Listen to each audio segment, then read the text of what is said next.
Oke, kita langsung mulai aja ya. Jadi setelah tragedi pertama dalam sejarah manusia, ada dua jalur yang, wah, beda banget, mulai kebuka. Inilah kisah tentang dua garis keturunan yang nantinya akan menentukan arah masa depan umat manusia. Nah, ini kan pertanyaan yang langsung kepikiran ya.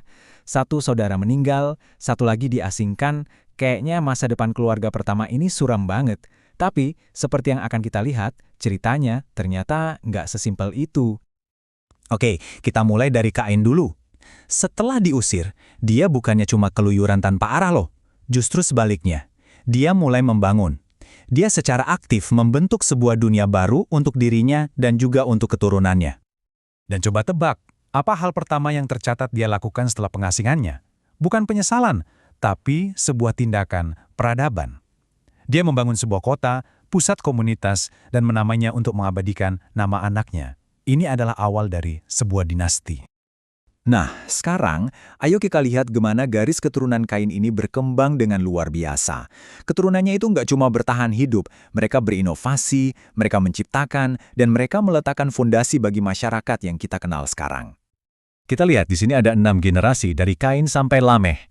Ini bukan sekedar daftar nama ya.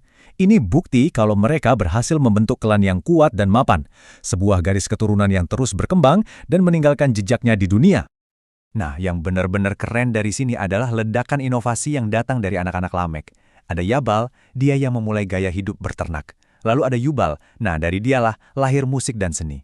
Dan Tubal Kain, dia yang memulai zaman perunggu dan besi, perintis teknologi. Bayangin, dalam satu keluarga, kita lihat lahirnya ekonomi, seni, dan industri. Tapi, di balik semua pencapaian hebat ini, ada sisi gelapnya. Puncak dari garis keturunan Kain ini terungkap lewat karakter Lameh, yang mengeluarkan sebuah pernyataan yang sombong sekaligus mengerikan. Coba bayangkan suasananya deh. Lameh, seorang pemimpin yang kuat dari klan inovatif ini, mengumpulkan istri-istrinya. Bukan buat berbagi kabar baik, tapi untuk mendeklarasikan sesuatu yang sangat kelam tentang kekuatannya sendiri. Dengerin deh, ini bukan pengakuan dosa loh. Ini adalah sebuah kebanggaan. Lameh sedang pamer soal pembalasan dendamnya yang sama sekali nggak sepadan. Dia nggak nyesal. Dia mendeklarasikan bahwa dialah hukum itu sendiri. Sebuah unjuk kekuasaan yang brutal. Nah, ini dia poin kuncinya. Peningkatannya itu luar biasa.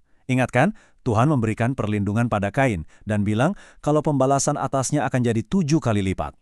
Lameh dengan sombongnya dia ambil perlindungan ilahi itu dan dia lipat gandakan untuk dirinya sendiri, mengklaim pembalasan 77 kali lipat. Ini adalah puncak dari kesombongan dan kekerasan manusia.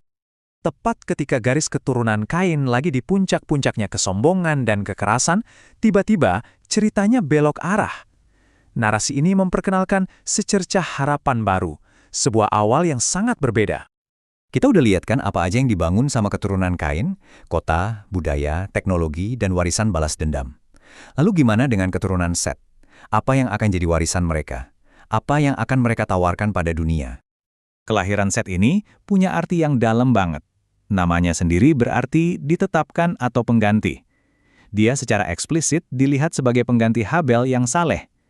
Ini adalah sebuah kesempatan untuk memulai lagi, untuk menempuh jalan yang berbeda dari jalan kekerasan Kain. Sekarang kita sampai ke kontribusi yang paling menentukan dari garis keturunan yang baru ini.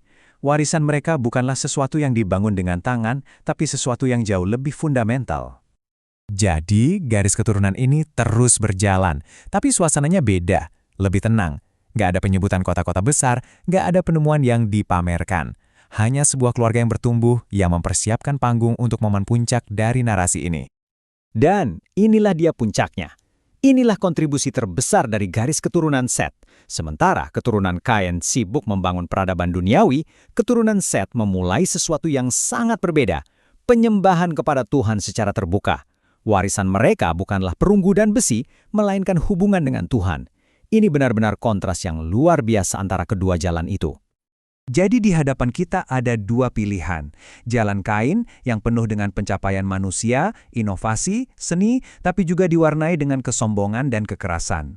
Dan jalan Seth yang lebih tenang, yang warisannya bukanlah pencapaian materi, tapi sebuah tindakan sederhana untuk mencari Tuhan. Pertanyaannya sekarang, jalan manakah yang pada akhirnya akan lebih membentuk takdir umat manusia?